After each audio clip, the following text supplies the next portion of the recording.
Here is an in-depth explanation on why the decimal points in the dividend and divisor are moved the same number of places to the right when you are dividing a number by a decimal.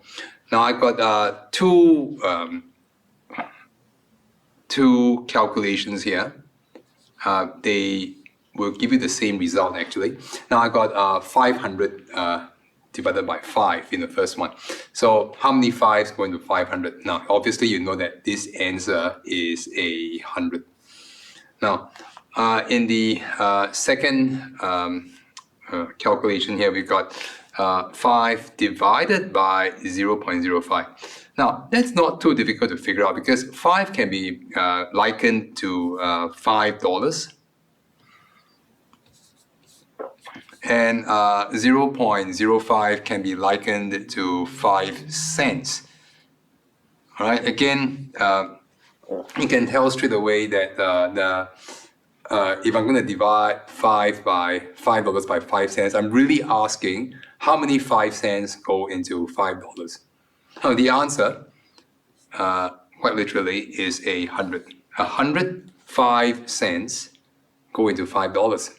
Now you notice that both these calculations give the same result. And why is that so? If you take a look at 500, 500 actually occupies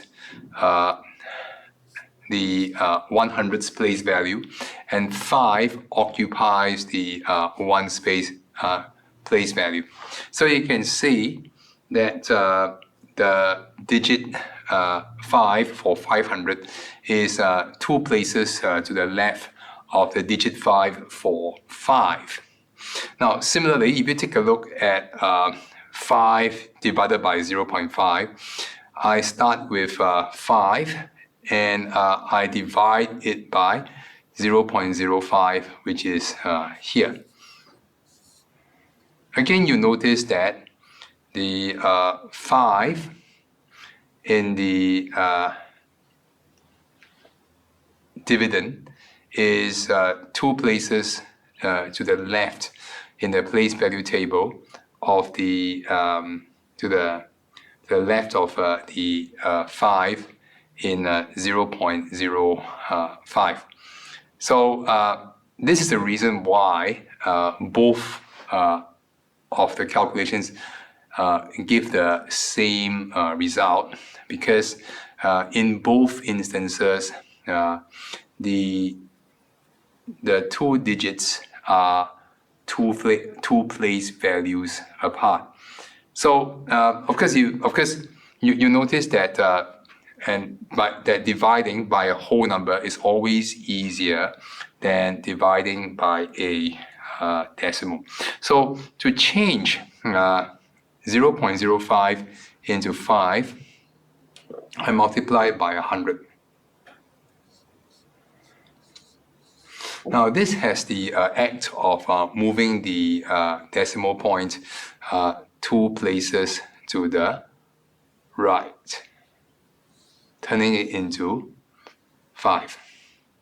Similarly, if I multiply the divisor by 100, I must also multiply the dividend by 100. So I multiply 5 by 100. So in that case, I also move a decimal point 2 decimal places to the right. So I end up with 500. So therefore, in short, when you're dividing a number, for example, 5 divided by 0.05, in order to turn 0.05 into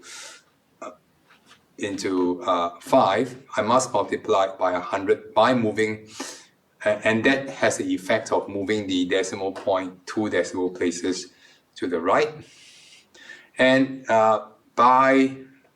to make sure that the dividend, the digits in the dividend, are still the same number of place value columns away from the divisor, I must also multiply the dividend by the same number, which is 100. So when I multiply by 100, I move the decimal point 2 places to the right.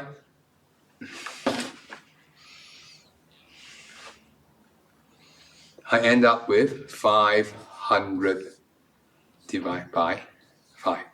And so this explains why when you are dividing by a decimal number, you move the decimal point in both the divisor and the dividend the same number of places to the right until the divisor becomes a whole number. Then it just makes it a whole lot easier to divide.